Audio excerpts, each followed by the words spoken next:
ต่อไปนี้ข้าพเจ้าขอเชิญท่านทองจันทร์วณิชัยรัฐมนตรีกระทรวงภายในขึ้นชี้แจงต่อคำสักถามต่อกองประชุมมีหนึ่งเวียงานรัฐกรระยะผ่านมาภาครัฐบาลเอาใจใส่และให้ความสำคัญต่อเวียงานคุ้มครองพนักงานรัฐกรและถือเป็นเบียกบุรมิสิทธิ์หนึ่งในการพัฒนาประเทศชาติและเป็นสิ่งสุขดันให้ประเทศชาติหลุดพ้นออกจากความด้อยพัฒนา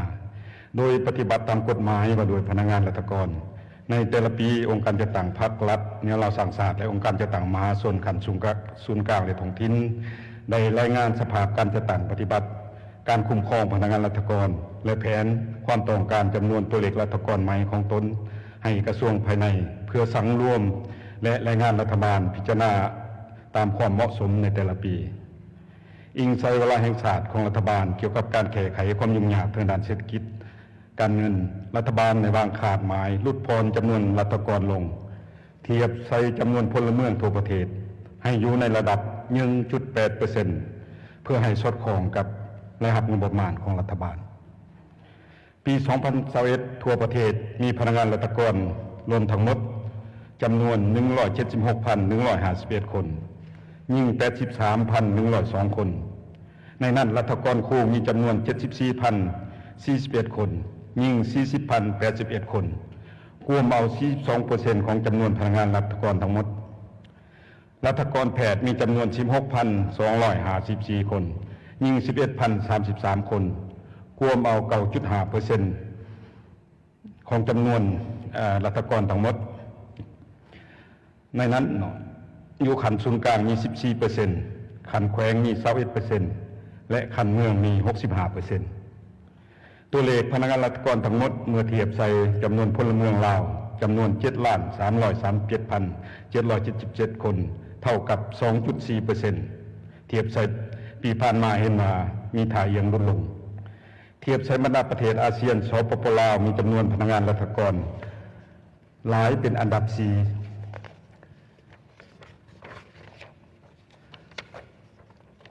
เคียงคู่กันนั้นจำนวนพนักงานตามสัญญาและอาสาสมัครบ่มีถ่ายเอียงลดลงปัจจุบันพนักงานตามสัญญามีทั้งหมดจำนวน 6,572 คนและพนักงานอาสาสมัครทั้งหมดจำนวน 14,463 คนในนี้ครูอาสาสมัครมีจำนวน 7,913 คนและแพทย์อาสาสมัครมีจำนวน 3,062 คนในปี 2022 ภายหลังที่รัฐบาลได้ปรับปรุงมูลค่าดัชนีเงินเดือนให้พนักงานรัฐกรและเบื้องกำลังประกอบอาวุธทั่วประเทศงบประมาณที่ใส่เบิกจ่ายเงินเดือนและนโยบายทั้งหมดแม่น 13,320 ตีกีบต่อปีเงินเดือนพื้นฐานแม่น 11,500 ตีกีบต่อปีและนโยบายแม่น 1,822 ตีกีบต่อปีรวมเอา46% ของรายรับงบประมาณแห่งชาติเมื่อเทียบกับงบประมาณที่ผ่านมาแม่นงบประมาณเพิ่มขึ้น 2,398 ตีกีบในปี 2021 แม่น 10,922 ตีกีบในระยะ5 ปีผ่านมารัฐบาลได้อนุมัติตัวเลขรัฐกรใหม่ให้บรรดากระทรวงองค์การขันศูนย์กลางและท้องถิ่นทั้งหมดจำนวน 9,400 คนในนั้นถือเอาเวียกศึกษาธิการและกีฬาและเวียงงานสาธารณสุขเป็นมูลนิธิโดยได้แบ่งตัวเลขรัฐกรครูจำนวน 4,639 คนรวมเอา50% ของตัวเลขรัฐกรใหม่ทั่วประเทศและรัฐกรแพทย์จำนวน 1,561 คนรวมเอา 17% ของรัฐกรทั่วประเทศต้นตอแม่นเพื่อแก้ไขปัญหาครูและแพทย์อาสาสมัครที่ปฏิบัติหน้าที่อยู่เขตห่างไกล2 ลี้ทุรกันดารและทดแทนพนักงานรัฐกรที่ออกอุดหนุนหูการทุกหูการและประกอบบุคลากรใส่ตำแหน่งที่มีความจำเป็นสำหรับปี 2022 รัฐบาลได้อนุมัติตัวเลขรัฐกรใหม่จำนวน 1,300 คนในนั้นได้แบ่งให้รัฐกรครูจำนวน 340 คนและรัฐกรแพทย์จำนวน 320 คนเนื่องจากว่าปีนี้มีการระบาดของพยาธิโควิด -19 ย้อนตัวเลขรัฐกรใหม่ระหว่างศึกษากับสาธาค่อนข้างอยากยับเข้ากันเนาะซึ่งปัจจุบันบรรดากระทรวงองค์การขันศูนย์กลางในท้องถิ่นพร้อมจะตั้งปฏิบัติการสอบเสียงคัดเลือกรัฐกรใหม่เพื่อบรรจุให้ทันกำหนดเวลาพ พร้อมกันนั้นในปัจจุบันกระทรวงภายในกำลังสังรวมสถิติพนักงานรัฐกรทั่วประเทศในปี 2022 เพื่อรายงานรัฐบาลในเดือนสิงหา 2022 ที่จะมาถึงนี้ถึงแม้ว่ารัฐบาลจะเอาใจใส่เรื่องงานปรับปรุงกองจัดการจัดตั้งให้กระทัดกำหนดตำแหน่งงานให้มีประสิทธิภาพและแบ่งตัวเลขรัฐกรไม่ให้บรรดากระทรวงองค์การขันศูนย์กลางและองค์การปกครองท้องถิ่นในแต่ละปีแต่สังเกตเห็นว่าความต้องการรัฐกรใหม่แม่นบ่มีท่าเอียงลดลงเนื่องจากหลายภาคส่วนยังสืบต่อรักษาอาสาสมัครเข้าในการจัดตั้งแต่ละขั้นอย่างต่อเนื่องพาให้ตัวเลขอาสาสมัครเพิ่มขึ้นทุกปีคือดังที่กล่าวมานั้นบางภาคส่วนยังบ่ทันได้เอาใจใส่แจกจ่ายตัวเลขรัฐกรใหม่ให้ท้องถิ่นบอนที่มีความจำเป็นตามทิศชี้นำของรัฐบาลโดยบรรจุอยู่ขันศูนย์กลางเป็นส่วนใหญ่นอกจากนั้นรัฐกรครูจำนวนบ่หน่อยเสนอยกย้ายจากเขตชนบทห่างไกลศอกหลีกเข้ามาอยู่ในตัวเมืองและอีกจำนวนหนึ่งแม่นขอยกย้ายมาสังกัดอยู่รัฐกรบริหารจึงเฮ็ดให้สภาพตอบสนองรัฐกรครูอยู่เขตชนบทห่างไกลศอกหลีกบ่เพียงพอเพื่อแก้ไขปัญหาพนักงานอาสาสมัครที่ยังรอท่าบรรจุเป็นรัฐกรอยู่แต่ละกระทรวงองค์การขันศูนย์กลางในท้องถิ่นรัฐบาลมีทิศดังนี้ 1. สืบต่อสนองโควต้าให้รัฐกรครูรัฐกรแพทย์อยู่เขตห่างไกลศอกหลีกทุรกันดารโดยให้มูลนิธิพิจารณารับเอาอาสาสมัครที่มีความรู้ความสามารถมีมาตรฐานครบถ้วนและปฏิบัติเวียงงานมาหลายปีแต่ก่อนจะบรรจุก็ต้องมีการสอบเสงตามระเบียบการ 2. สืบต่อค้นคว้าการหันหัวหน่วยวิชาการที่มีรายหับไปกลุ่มตนเองทางด้านงบประมาณเทละเก่าโดยหันเอาพนักงานรัฐกรอาสาสมัครและพนักงานตามสัญญาที่สังกัดในหัวหน่วยวิชาการดังกล่าวเป็นพลากรตามตำแหน่งงานซึ่งพลากรแม่นพนักงานของรัฐที่ปฏิบัติหน้าที่อยู่หัวหน่วยวิชาการของรัฐเป็นตัวแม่นบรรดาสถาบันการศึกษาวิชาชีพขึ้นไปโรงหมอบรรดาศูนย์ที่สามารถสร้างรายรับด้านการเงินกลุ่มตนเองทางด้านงบประมาณซึ่งปัจจุบันรัฐบาลได้ทดลองอยู่หาภาคส่วนคือห้องหมอมโหสถห้องหมอเศรษฐาธิราชห้องหมอมิตรภาพมหาวิทยาลัยแห่งศาสตร์และวิทยาลัยเทคนิคปราศักดิ์ถ้าพวกเขาสามารถอ่านได้สำเร็จตามขาดหมายพวกเขาก็จะสามารถจัดสรรโควตารัฐกรครูแพทย์และรัฐกรอื่นๆของบรรดาองค์วิชาการไปให้เขตห่างไกลศอกหลีกทุรกันดารและคะแนนการอื่นที่ยังขาดแคลนเกี่ยวกับเรื่องงานดังกล่าวนี้ท่านนายกรัฐมนตรีได้ตกลงแต่งตั้งคณะชี้นำเกี่ยวกับการหันหน่วยวิชาการไปกลุ่มตนเองทางด้านงบประมาณโดยแม่นท่านรองนายกรัฐมนตรีกี่แก้วไขคำพิทูลเป็นหัวหน้าคณะและมีท่านรัฐมนตรีรองรัฐมนตรีกระทรวงที่เกี่ยวข้องห้องหัวหน้าคณะจัดตั้งศูนย์กลางพรรคเป็นคณะนอกนั้นกระทรวงภายในก็ได้แต่งตั้งคณะวิชาการในการค้นคว้าหานิติกรรมในการหันหน่วยวิชาการและนิติกรรมเกี่ยวกับการคุ้มครองพลากรคาดว่าปี 2023 จะให้สำเร็จ 3. ให้กระทรวงเกี่ยวข้องค้นคว้าซับซ้อนรัฐกรครูอยู่ในตัวเมืองที่เหลือเพราะพวกเราสังเกตเห็นว่าอยู่บรรดาตัวเมืองใหญ่เนาะแต่มีสถาบันการศึกษาโรงเรียนของเอกชนหลายและครูก็ถือว่าเหลือเนาะเพราะว่าผ่านการศึกษาค้นคว้าเบิ่งแล้วชั่วโมงสอนของครูอยู่ในตัวเมืองนี่น้อยหลายเนาะแต่ว่าตรงกันข้ามอยู่เขตชนบททางไกลศอกหลีกนี่มันเรือบากว่าแห่งอันนั้นก็ได้ยังยืนว่ารัฐกรครูอยู่ในตัวเมืองนี่หลายแต่ว่าชนบททางไกลศอกหลีกนั่นบ่เพียงพอเนาะนอกจากนั้นให้สืบต่อเก็บกำข้อมูลรัฐกรครูสายวิชาเฉพาะที่ยังขาดเขินเพื่อวางแผนสร้างบุคลากรสายวิชาเฉพาะที่ยังขาดเขินดังกล่าวเพราะว่าครูเรือบ่พอนี่เรือเป็นเรือวิชาที่บรรดาโรงเรียนบ่ต้องการเนาะแต่ว่าบ่พอบรรดาวิชาที่โรงเรียนต้องการให้มีครูสอนตัวอย่างครูสอนคณิตศาสตร์ส่วนหลายเป็นขาดเขินอยู่เขตทางไกลศอกหลีกแต่กองกันขามครูสอนวิชาอื่นปัดเหลืออันนี้กระทรวงเกี่ยวข้องก็ต้องมีการสำรวจเก็บกำข้อมูลให้ละเอียดและก็จัดสรรในการสร้างครูให้ไปตามวิชาที่คะแนนการศึกษาธิการและกีฬาต้องการเนาะและนี่สามารถเฮ็ดได้ดัดสมบรรดาสถาบันสร้างครูต่างๆเนาะเพราะว่าการรับเอาครูแต่ละสายวิชาแม่นขึ้นกับกระทรวงศึกษาธิการเป็นผู้รับผิดชอบเนาะเพราะนั้นเนาะก็ขอให้กระทรวงเกี่ยวข้องเก็บกำจำนวนพนักงานอาสาสมัครพนักงานตามสัญญาให้มีความชัดเจนเนาะ อยู่นี่ครับเจ้าก็ขออธิบายแจ้งเตือนว่าพนักงานอาสาสมัครแม่นบ่ได้เงินเนาะบ่ได้จักกีบนี่แท้ๆแหละแต่ว่าพนักงานสัญญาจ้างแม่นมีงบประมาณจ้างเขาเจ้าเป็นระยะเนาะหรือว่าต้นเนืองก็อาจจะมีจังซั่นเป็นนาเห็นใจเขาเจ้าแต่อาสาสมัครนี่ข้าพเจ้าในเวลาเป็น30สภาแห่งชาติ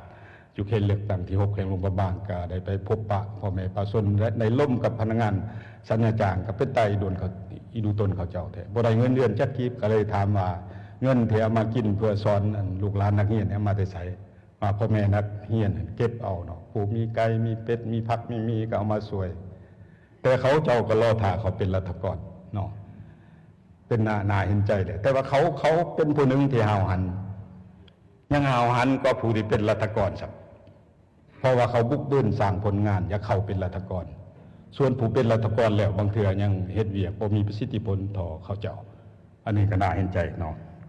สำหรับเวียงงานประเมินผลการปฏิบัติหน้าที่เวียงงานของพนักงานรัฐกรงานปฏิบัติตามลำดับว่าโดยการประเมินผลการปฏิบัติหน้าที่เวียงงานของพนักงานรัฐกรฉบับเลขที่300/ลบคำแนะนำและคู่มือต่างๆได้สำเร็จการเผยแพร่นิติกรรมดังกล่าวในขอบเขตทั่วประเทศได้ลงสำรวจความคิดเห็นเกี่ยวกับการจัดตั้งปฏิบัติเวียงงานประเมินผลระยะผ่านมาอยู่8แขวงและ9กระทรวงเพื่อเป็นข้อมูลพื้นฐานในการปรับปรุงนำรัดและหันเป็นทันสมัยในอนาคตซึ่งผ่านการลงเก็บกรรมข้อมูลเห็นว่ามีหลายภาคส่วนปฏิบัติได้ดียังมีบางภาคส่วนและยังบ่ทันเข้าใจและยังบ่ทันให้ความสำคัญต่อกับเวียงงานดังกล่าวเฮ็ดให้การประเมินผลประจำปีบ่มีประสิทธิภาพการประเมินผลบ่แทบเหมาะกับตัวจริงมีลักษณะนโยบายจึงเฮ็ดให้ผลการประเมินผลการปฏิบัติหน้าที่เวียงงานของพนักงานรัฐกรบ่ถูกต้องตามความเป็นจริงและบ่ถูกนำใช้เข้าในเวียงงานคุ้มครองพนักงานอย่างเป็นระบบเพื่อให้ผลการประเมินการปฏิบัติเวียงงานสอดคล้องกับตัวจริงจะต้องได้หันเวียงงานประเมินผลปฏิบัติหน้าที่เวียงงานของพนักงานรัฐกรเป็นระบบออนไลน์เนาะเพราะว่าคือพวกเราฮู้นำกันจุดพิเศษของคนลาวพวกเขาแม่นมีแนวคิดจงเจียมบ่กล้าตำหนิกันเพราะว่าการประเมินผลเป็นการให้คะแนนเต่าห่มแผนกนี่บ่กรมนั่นบ่มาแล้วก็ว่าโอ้ผู้นี้ควรให้คะแนนเท่านั้นเท่านี้เห็นดีบ่เห็นดีส่วนหลายมันเห็นดีเนาะอย่างนั้นก็ต้องเล่นค้นคว้าระบบใหม่เพื่อการประเมินให้มีประสิทธิภาพสอดคล้องกับความเป็นจริงเนาะปรับปรุงมาตรฐานตัวชี้วัดการประเมินให้มีเนื้อในติดพันกับจรรยาบรรณของพนักงานรัฐกรพร้อมกันนั้นถ้าทุกภาคส่วนตั้งหน้าเอาใจใส่และเข้มงวดในการสอบเสงบรรจุซับซ้อนรัฐกรใหม่ตามระเบียบการและจะต่างปฏิบัติเวียงงานประเมินผลปฏิบัติเวียงงานของพนักงานรัฐกรนับทั้งขั้นศูนย์กลางลงหัดท้องถิ่นให้ถูกต้องตามนิติกรรมที่ประกาศใช้ติดพันกับการฝึกอบรมยกระดับความรู้ความสามารถรอบด้านอย่างเป็นระบบปกติพวกเราก็สามารถสร้างได้บุคลากรที่ดีที่เก่งมีจรรยาบรรณจรรยธรรมเป็นมืออาชีพรับใช้ประเทศชาติและประชาชนอย่างมีคุณภาพนอกจากที่คำถามของคณะเลขาธิการสภาแห่งชาติส่งให้ทางกระทรวงภายในแล้วเนาะพวกข้าพเจ้าได้บันทึกคำคิดเห็นของบรรดาทานสำสิกสภาแห่งชาติจำนวนหนึ่งรายละเอียดมีดังนี้เนาะคำถามนี้เป็นพัวพันถึงเวียงงานก่อสร้างหาฐานการเมืองพัฒนาชนบทเวียงงานสามสร้างเนาะแต่มีสท่านหนึ่งต่างปัญหาว่าแต่ก่อนเวียงงานสามสร้างหรือว่าการสร้างบ้านใหญ่เป็นตัวเมืองหน่อยในชนบทมีขบวนฟดฟื้นแต่หลังจากนั้นมารู้สึกว่าเงียบเนาะว่าเป็นขบวนปานใดจากสั้นครับเจ้าขอชี้แจงต่อประธาน30สภาแห่งชาติดังนี้เนาะเกี่ยวกับเวียงงานสามสร้างรัฐบาลได้ดำเนินการทดลองในระยะ2 ปีปี 2013-2015ได้จะตั้งปฏิบัติใน51เมืองและ109บ้านโดยได้ซุ้มทุนห้อนและวิชาการเขาในการจะตั้งปฏิบัติผ่านการจะตั้งปฏิบัติเห็นว่ามีผลสำเร็จเป็นอย่างดีและเป็นขบวนฟดฟื้นต่อผลสำเร็จดังกล่าวกองประชุมสมัยสามัญเทื่อที่10ของสภาแห่งชาติสุดที่7จึงได้หัดห่อเอาและเห็นนี้ให้รัฐบาลสืบต่อจะตั้งปฏิบัติเป็นเรื่องปกติของรัฐบาลโดยมอบให้เป็นหน้าที่ความรับผิดชอบของบรรดาคณะพรรคคณะนำของบรรดาองค์การจัดตั้งรัฐขั้นศูนย์กลางและท้องถิ่นเป็นผู้รับผิดชอบโดยตรงทั้งเป็นผู้นำพาชี้นำในการขึ้นแผนและจะตั้งปฏิบัติตัวจริงส่วนกระทรวงภายในได้ทึกมอบหมายให้เป็นเสนาธิการให้แก่รัฐบาล ในการประสานสมทบกับภาคส่วนเกี่ยวข้องติดตามซุกมู่เกี่ยวกับเวียงงาน33ในขอบเขตทั่วประเทศในระยะเหตุทดลองคณะกระทรวงองค์การต่างๆอยู่ขันศูนย์กลางก็ได้มีความเอาใจใส่ในการแบ่งขันคุ้มครองแบ่งความรับผิดชอบและแบ่งผลประโยชน์ต่างๆให้แก่แขวงก็แบ่งให้เมืองก็แบ่งให้บ้านตามอัตราส่วน60-40เฮ็ดให้ท้องถิ่นสามารถกลุ่มตนเองด้านงบประมาณบริหารดีขึ้นหลังจากหันเป็นเวียกปกติบรรดาคะแนนการบ่ได้แบ่งผลประโยชน์ตามการเฮ็ดทดลองสมทบกับของยุ่งยากร่วมทางด้านเศรษฐกิจและการแพร่ระบาดของพยาธิโควิด -19 จึงเฮ็ดให้กระบวนการจะตั้งเป็นบัตรเวียงงาน33บ่ฟุดฟื้นและบ่มีผลสำเร็จเท่าที่ควรเพื่อให้ประกันให้แก่การจะตั้งเป็นบัตรเวียงงาน33ให้มีผลสำเร็จทั้งเป็นการปฏิบัติตามแนวทางนโยบายของพรรครัฐคณะพรรคคณะนำแต่ละขันต้องถือเอาเวียงงาน33เป็นเวียกปกติสำคัญอันหนึ่งพร้อมทั้งเพิ่มทวีความรับผิดชอบในการนำพาชี้นำและจะตั้งปฏิบัติให้บรรลุผลสำเร็จโดยประสิทธิภาพและประสิทธิผลสูงกว่าเก่าขอถือโอกาสอันมีความหมายสำคัญนี้ขอเรียนเสนอให้บรรดาฐานสมาชิกสภาแห่งชาติสมาชิกสภาประชาชนขันแขวงจงได้ช่วยสุขมู่ติดตามกวดกาการจะตั้งปฏิบัติเวียงงานดังกล่าวเพื่อให้บรรลุผลสำเร็จตามทิศทางที่พรรคและรัฐบาลมอบหมายให้ปัญหาที่3มีฐานสมาชิกสภาแห่งชาติท่านหนึ่งได้เสนอให้รัฐบาลพิจารณาแก้ไขการยกย้ายของพลเมืองที่บ่ถูกต้องตามระเบียบกฎหมายรายละเอียดมีดังนี้เกี่ยวกับการยกย้ายของพลเมืองที่มาแต่ภาคเหนือบ่ถูกต้องตามกฎหมายไปตั้งถิ่นฐานทำมาหากินอยู่เมืองปากซองแขวงจำปาสัก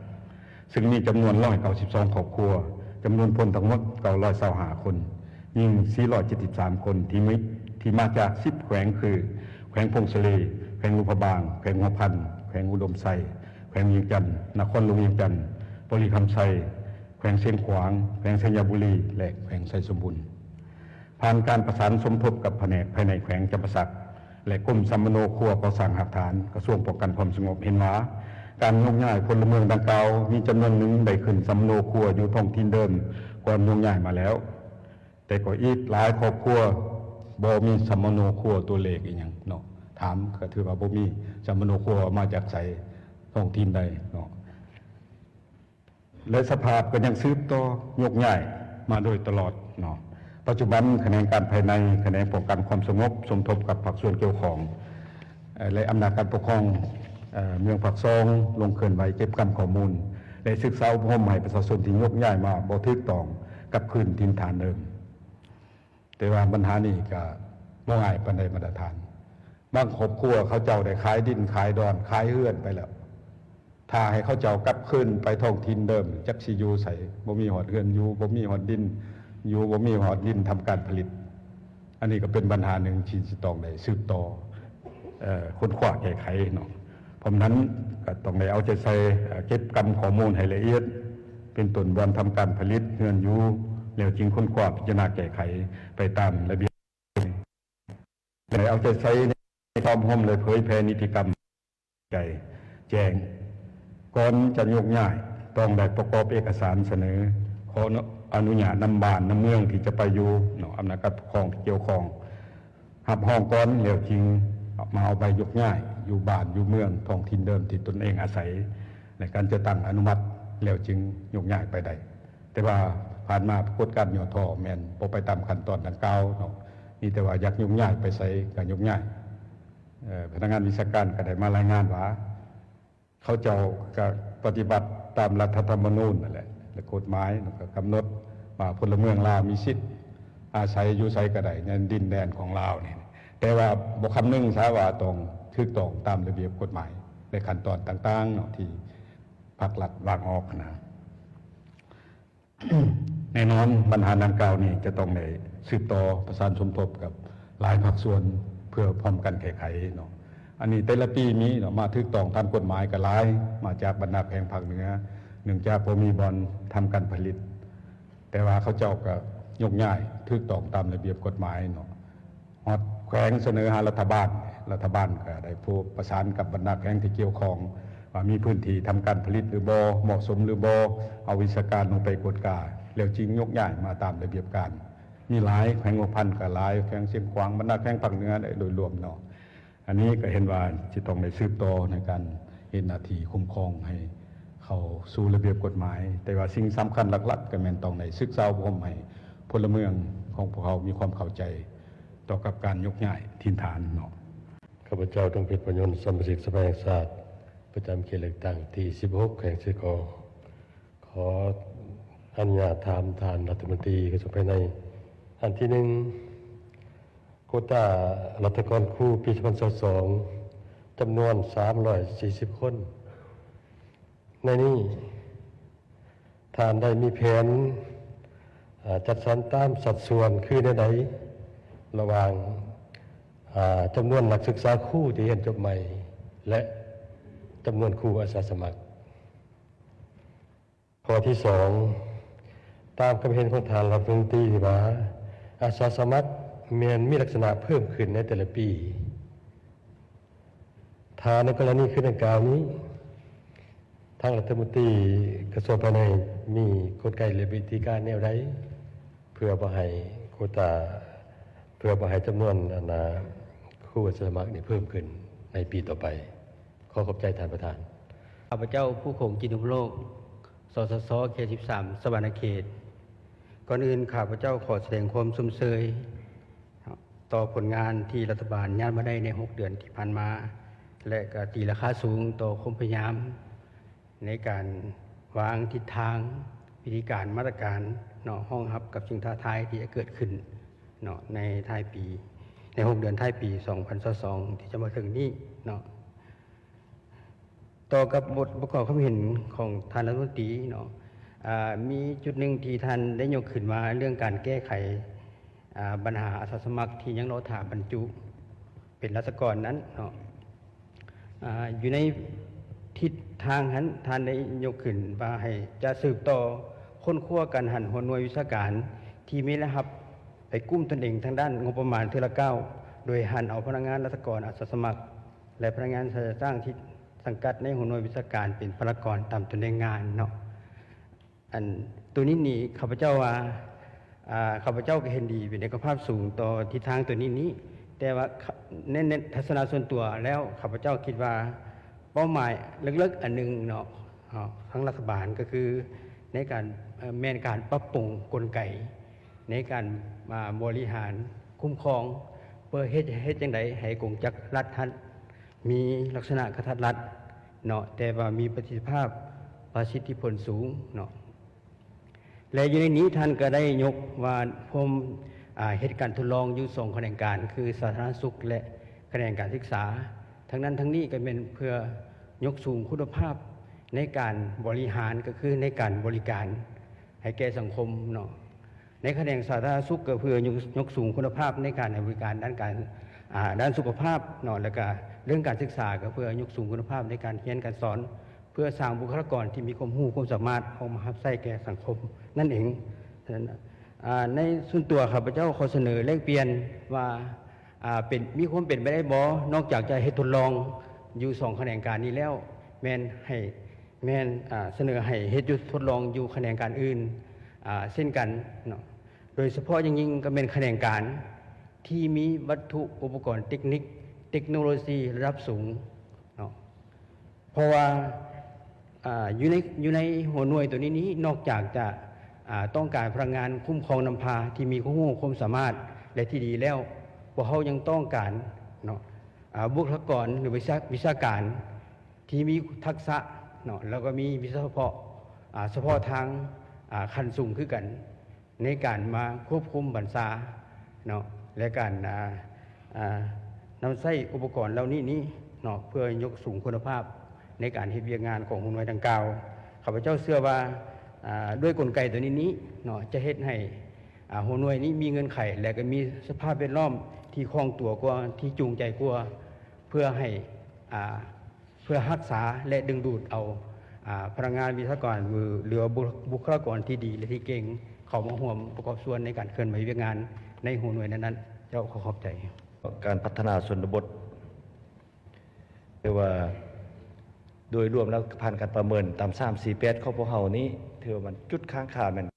อยู่เบื้องการลงทุนนะมันขาดอยู่ด้านพื้นฐานโครงสร้างมาตรฐานต่างๆส่วนหลายแม่นขาดอยู่เบื้องรัฐของพวกเราจะต้องได้ตัดสินใจซุ่มใส่